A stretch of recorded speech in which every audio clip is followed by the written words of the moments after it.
Well, I'm curious, whenever you're about to have a conversation with someone, do you have a script or like a certain line of questioning that you have ready to go? Or is it more that you just kind of let the conversation evolve as it naturally will?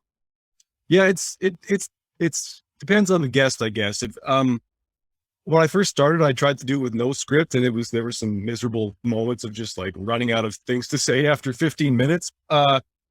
I definitely got better at going without a script as time went, but there were certain guests like, some musicians who have a bit of a following and don't want their brand to just get stepped on, where I would do some work as far as emailing them questions where we're going to go. So I would say it was a mix of both. I don't love heavily scripted conversations, like radio interviews where you can tell the guy is just thinking of the next question and not like what he says is not going to depend on what the guest says.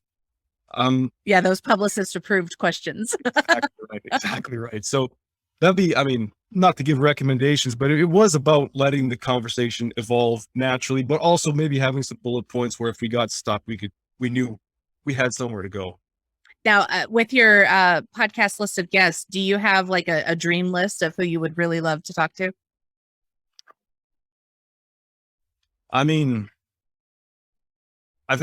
I love talking to musicians, I guess, because I'm like a hobbyist musician. I have had a few like, decently successful musicians. I guess, I don't know, someone like, I don't know if I have a dream list of people I want to talk to. I definitely do. That's why I asked. Okay. Well, you give me your top three. You give me your top three. Maybe that'll. Well, I actually got to interview one of them already, and that was Kate Erickson of Entrepreneurs on Fire. I was so excited to talk to her. But for my personal podcast, I want to talk to Natalie Sisson. I want to talk to Denise Duffield Thomas, and I really want to talk to Ruth Sukup. Those are my top three, like big people that I really want to have on the Bloggy Friends show. Interesting. Could it happen, or is it like I'm sure it could happen, right?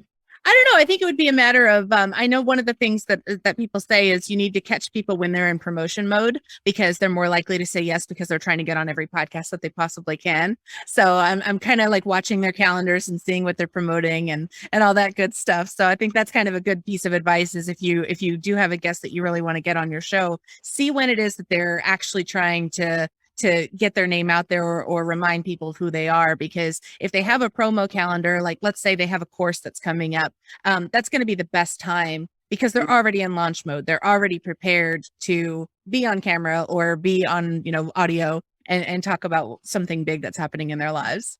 That's interesting. That's a great tip. Yeah. Those people, they don't want to talk all the time, but then they really need to talk when they're trying to, yeah, like you say, re-engage the audience. Exactly. It's kind of like, anytime a celebrity has a movie that's about to come out, what do? They go on a press tour because that's when they have to remind people, hey, I'm still here. I still exist. Right. I'm relevant. I'm relevant. I like that. Yeah.